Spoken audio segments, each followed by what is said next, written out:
যে একটু আগে যে মাহফিল থেকে আসলাম, এই মাহফিলে ওই এই দেশের একজন প্রথিতযশা শেখুল হাদিস ওখানে বয়ান করতেছেন আমার পরে। নাম বললে আপনারা চিনে ফেলবেন, কিন্তু তিনি আজ আমার জানা মতে 21 বছর যাবত তার বাবা বিছানায় পড়া। 21 বছর হয়ে গেছে। তার মা মারা গেছে আরো 4 বছর আগে, 3 বছর আগে। আমার জানা মতে এই শাইখুল হাদিস সন্তান সকাল বেলায় নিজের বাবার পেশাব পায়খানা নিজের হাতে সাফ কইরা বাবাকে নিজের হাতে খানা খাওয়ায়া মাদ্রাসায় যায়, আবার সন্ধ্যা বেলায় নিজের বাবার পেশাব পায়খানা প্যাম্পাস পরিষ্কার করে বাবারে রাইখা বাইরে আসে, মাহফিলে যায়, মাহফিল থেকে ফেরত যায় আগে ফজরের আগে নিজের বাবাকে পরিচ্ছন্ন করে ফজরের নামাজ পড়ার জন্য কেবলা মুখী করে বসায়। আমার চেনা জানা একদিন আমাকে মাদ্রাসায় ক্লাস করতে আসছে আর বলতেছে, ভাই এই জায়গাটা আজকে অনেক ব্যথা। আমি বললাম কেন, কি হয়েছে? কয় আব্বার একটা পায়ে কিছু শক্তি আছে, তো আমি ধরতে একটু বয়স মানে কৌশলটা ভালো হয় নাই, তো আব্বা এত রাগ হয়েছে যে এই পা দিয়ে একটা লাথি যে মারছে আমারে, আমার কোমরে ব্যথা হয়ে গেছে। আমি বললাম বাবার লাথি খায়া কেমন লাগতেছে আপনার? সে বলে বাবার লাথি খাওয়ার পরে আমি বুঝতেছি ছোটবেলায় এমন কত লাথি বাবারে কোলে বসে বসে আমি দিচ্ছি। আমি বললাম আপনি কি বললেন? তখন আপনার আব্বাকে, আব্বা যে পাটা ধইরা পাটা দিয়া লাথি দিছে আমি ওই পাটা ধরে একটু চুমা দিছি, তো আব্বা খুশি হয়ে আমারে বুকে জড়ায় ধরে কাঁদে দিছে। এজন্য আল্লাহর কাছে বলতে হয় রব্বানা হাব লানা মিন আজওয়াজিনা ওয়া যুররিয়াতিনা কুররাতা আ'য়ুন ওয়াজআলনা লিল মুত্তাকিনা ইমামা। আমাদের বুজুর্গরা বলে, আরবিতে বলতে না পারো বাংলায় বলো, এমন সন্তান দে আল্লাহ, এমন সন্তান দে কামাই খাওয়ার আশা নাই, আমি মইরা গেলে দোয়া করবে যে। এমন সন্তান তেরে মাওলা, আমাকে এমন একটা সন্তান দে কামাই খাওয়ার আশা নাই, মইরা গেলে দোয়া করবে যে। কিছু কিছু সন্তান আছে এদের দেখলে বাবা মার চোখ জুড়ায় যায়, তারা দিলের শান্তি। ওইরকম সন্তানগুলো আল্লাহর কাছে চাইতে হয়। আলেম না হইলেও অনেক সময় সন্তান দেখলে পরে চোখ জুড়ায় যায়, মানে আঁখি মানে দেখলে মনে হয় যে শাইখুল হাদিস পাস করলে একটা টুপি পড়ছে, সুন্নতি একটা দাড়ি। হজের সফরে এক বুড়া চাচার সাথে আমি থাকি, চাচার মেয়ের জামাই আমার জন্য আর চাচার জন্য নাস্তা নিয়ে এসেছে। চাচা কয় হুজুর এটা আমার ছোট মেয়ের জামাই।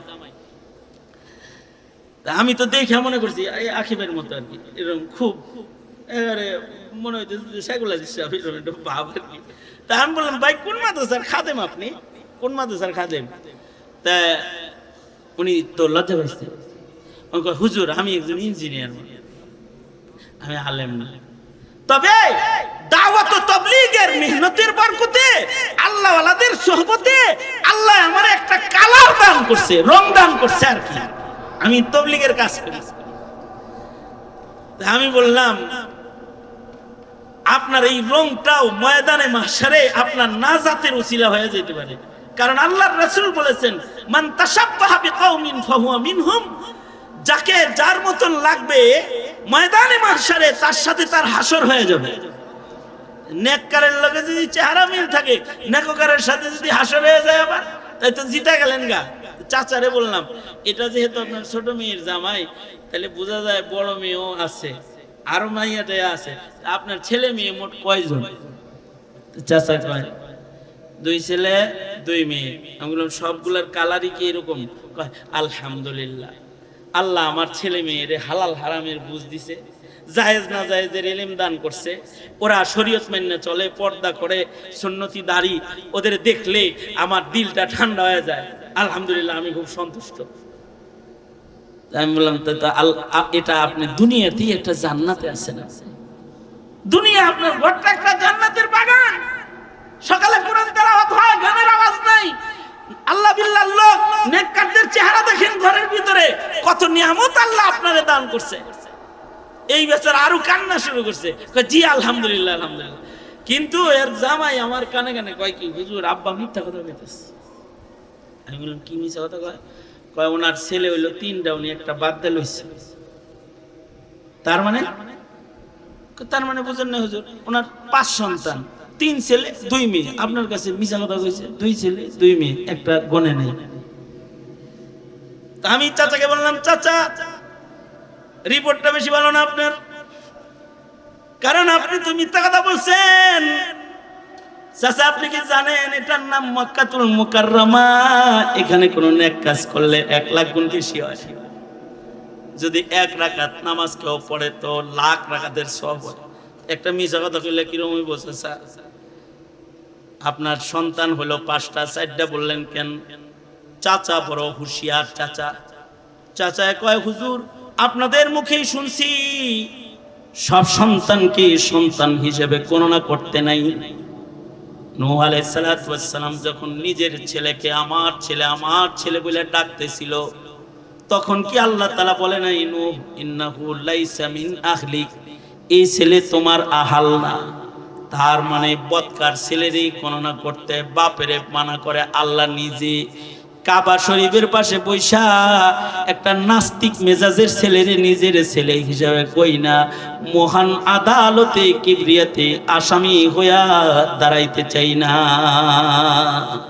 ওটা তো আল্লাহ খুদা বুঝে না, ওরা ছেলে হিসাবে করবো কি জন্য? ওটাকে ঘর থেকে হিসাবের বাইরে রাখছে।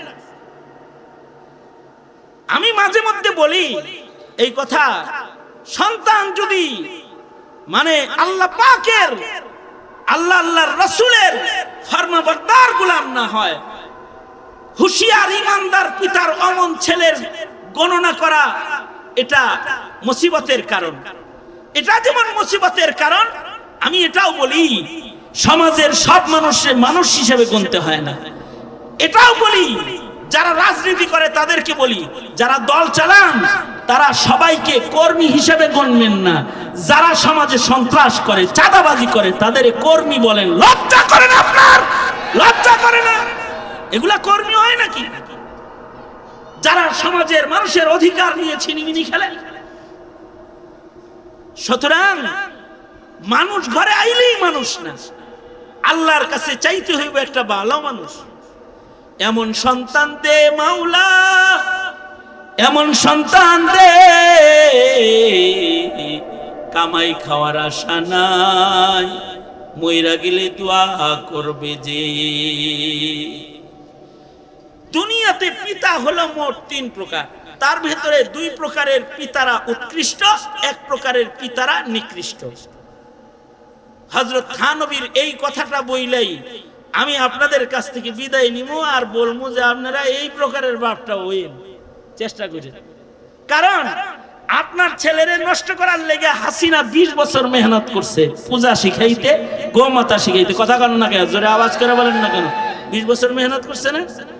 ট্রান্সজেন্ডার শিখাইছে, ডারউইনের ভ্রান্ত মিথ্যা মতবাদ পড়াইছে, আর এক শয়তান তারাইছি ছাত্রদের রক্তের উপরে ক্ষমতায় বসে, আর এক শয়তান এখন যারা ক্ষমতায় আছে তারা আপনার সন্তানকে পূজায় পাঠাইতে না, আপনার ঘরকে পূজা মন্দির বানাইবার চক্রান্তে তারা লিপ্ত। তারা অলরেডি প্রতিবেদন জারি করেছে যে স্কুলে স্কুলে গানের শিক্ষক নিয়োগ দাও। তার মানে হলো অতি সত্বর আপনার ঘরটাকে হারমোনি আর ঢোল তবলার জায়গা বানাইবার চক্রান্ত তারা করতেছে। কোন পথে যাইবেন? সুতরাং রাষ্ট্রযন্ত্র আপনার সন্তান রক্ষা করবে এটার গ্যারান্টি নাই। হ্যাঁ, গ্যারান্টি তখন হবে যখন এদেশে খেলাফত আলা মিনহাজিন নবুওয়া প্রতিষ্ঠা হবে, সরকার যখন ইসলামের সরকার হবে, মুসলমানের ঈমান কেড়ে নেওয়ার ক্ষমতা তখন কোন শিক্ষাঙ্গনের বারান্দায় থাকবে না, থাকবে না তখন। তবে আপনার সন্তান যেটা আপনার ঘরে আছে, আপনি এখন পিতা হিসেবে কয় নাম্বার পিতা হইবে? হযরত থানবী বলেন পিতা মোট 3 প্রকার। এক প্রকারের পিতা হলো সন্তান জন্ম দিয়ে ছাইরা দেয়, না শিক্ষা দেয় না তালিম তরবিয়ত কোনো কিছু দেয়। যেমন ঢাকা শহরে যত বাবা করিয়া বা কর ছিনতাইকারী আছে, ওদের পিতৃ পরিচয় নাই। কোন পিতার ঔরসে জন্মাইছে কিন্তু বাপেরা সন্তানের কোনো তরবিয়ত দেয় না, জায়গা দেয় না, শিক্ষা দেয় না, তাদেরকে রাস্তায় ছেড়ে দেয়। এরা হলো সর্বনিকৃষ্ট পিতা। আর একদল পিতা আছে যারা সন্তান জন্ম দেওয়ার পরে সন্তানদেরকে বেশি আদর করে, স্বর্ণের প্লেটে খাওয়ায়, ডুপ্লেক্স বালিতে রেখে যায়, ভালো গাড়ি দেয়, ভালো মোবাইল কিনা হাতে দিয়ে দেয়, ল্যাপটপ কিনা দেয়, এসি ঘর সন্তানরে সারা রাত অনলাইনে নিরিবিলি আড্ডা দেওয়ার জন্য দিয়ে দেয়। সব কিছু করে, বিদেশের ভার্সিটিতে তাকে পড়ায়, কিন্তু তাকে শিক্ষা দেয় কিন্তু দিন দেয় না। দিন না দেওয়ার কারণে এই সন্তানগুলা শিক্ষিত হয় বটে, কিন্তু এগুলো হয়ে যায় শিক্ষিত শয়তান, এগুলো হয়ে যায় শিক্ষিত চোর, শিক্ষিত ডাকাত, শিক্ষিত খুনি। বুঝে থাকলে বলেন তো, অশিক্ষিত চোর বেশি ভয়ঙ্কর নাকি শিক্ষিত চোর বেশি ভয়ঙ্কর? অশিক্ষিত ডাকাত বেশি ভয়ঙ্কর না শিক্ষিত ডাকাত বেশি ভয়ঙ্কর? অশিক্ষিত খুনি তো রাস্তাঘাটে মারে, মানুষ মারে।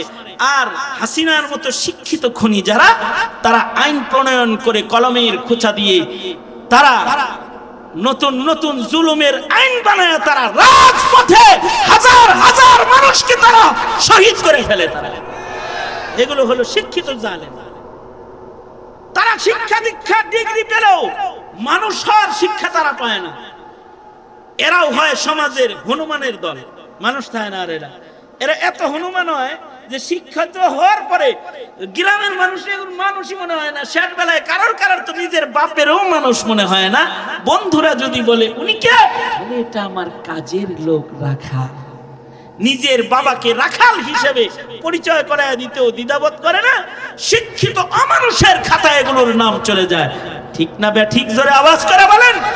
এই পিতারাও সোনার চামচে সন্তানকে খানা খাওয়ায়, সোনার প্লেটে লালন পালন করে বটে, কিন্তু আদর করে সন্তানটাকে বেঈমান বেদিন বানায় রাস্তায় ছেড়ে।